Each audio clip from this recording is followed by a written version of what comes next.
माण्हू सभु न सुहिणा, पखी सभु न हंज, के माण्हू मंझि अचे बूह बहार जी। माण्हू तमामु घणा आहिनि, अर्बन में वञी पहुता आहिनि।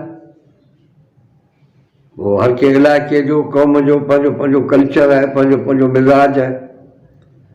ऐं पोइ सुठा माण्हू बि आहिनि, ख़राबु माण्हू बि आहिनि, ख़तरनाक माण्हू बि आहिनि। पखी बि ईअं ई आहिनि।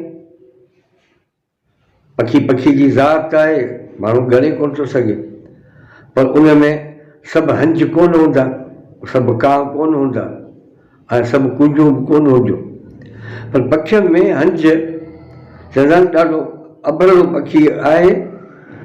हिन कंगन जहिड़ो हूंदो आहे, बगन जहिड़ो हूंदो आहे, पर पंहिंजो हिकिड़ो कल्चर आहे त हू डेंट न खाईंदो आहे, किचिरो न खाईंदो आहे, हू मोती चुगंदो आहे, मोती खाईंदो आहे। इन में ॻाल्हि असांखे ॿुधाए थो त जेको हंज आहे उहो पखियुनि में माना हिकिड़ो आला पाए जो हिकिड़ो नस्ल आहे, ऐं उनजे करे जेको आहे सो सभिनी में बहितर आहे, सुठो आहे। ऐं माण्हू उहो आहे जेको माण्हू बेऐब हुजे, माण्हू में नुक्स न हुजे, माण्हू में, ऐं माण्हू ॾातार हुजे, सखी हुजे, सुठो माण्हू हुजे। हाणे उहो लाज़मी आहे त हर कंहिं इलाइक़े में सुठा माण्हू बि आहिनि, ख़राबु माण्हू बि आहिनि उन में, पर उन में मयार कीअं थो ठाहे लतीफ़ साईं असांखे सलाह थो ॾिए त अछो पियो अच्छा त अच्छाई उभाओ, अछो पियो अच्छा त अच्छाई उभो, वञण वण न आजो। लुड़ पासे लला, ॼण हिकिड़ो ग्रुप आहे या हिकिड़ो टोलो आहे या क़ौम आहे या का पार्टी आहे, उनखे सलाह थो ॾिए त तव्हां जेॾांहुं बि वञो कोशिशि इहा कजो त विड़ाइता माण्हू हुजनि, सुठा ऐं सचा माण्हू हुजनि, ऐं ख़राबु सोबत में ख़राबु माण्हू में न फासिजो। ऐं जेकॾहिं उते का शइ पीअणी पवे, का शइ खाइणी पवे, त उहा बि का फूके ॾिसी वाइसी, ईअं न थिए का ख़राबु शइ का खाई वञो ज़हर जहिड़ी, ऐं पोइ सिकाटिया पिया हुजो। हाणे हीअ हंजनि सां मुखातिबु आहे।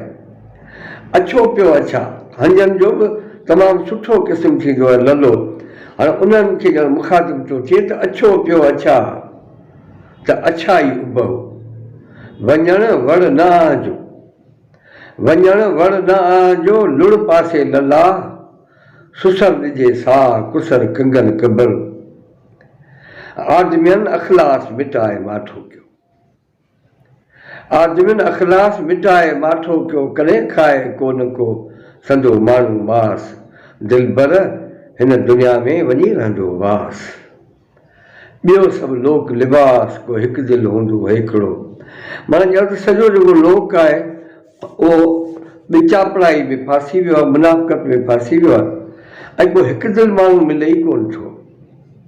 लतीफ़ साईं चवंदो त ॿियो सभु लोक लिबास, ॿियो सॼो लोक जेको आहे लिबास थी वियो हलियो, कपिड़नि में ढको पियो, अछी पग में पस, अंदरि मिड़े अॻिड़ियूं। ऐं को माण्हू आहे जेको हिकु दिलि माण्हू आहे, जंहिंसां माण्हू रोई बि सघे थो, माण्हू खिली बि सघे थो माण्हू हुन सां।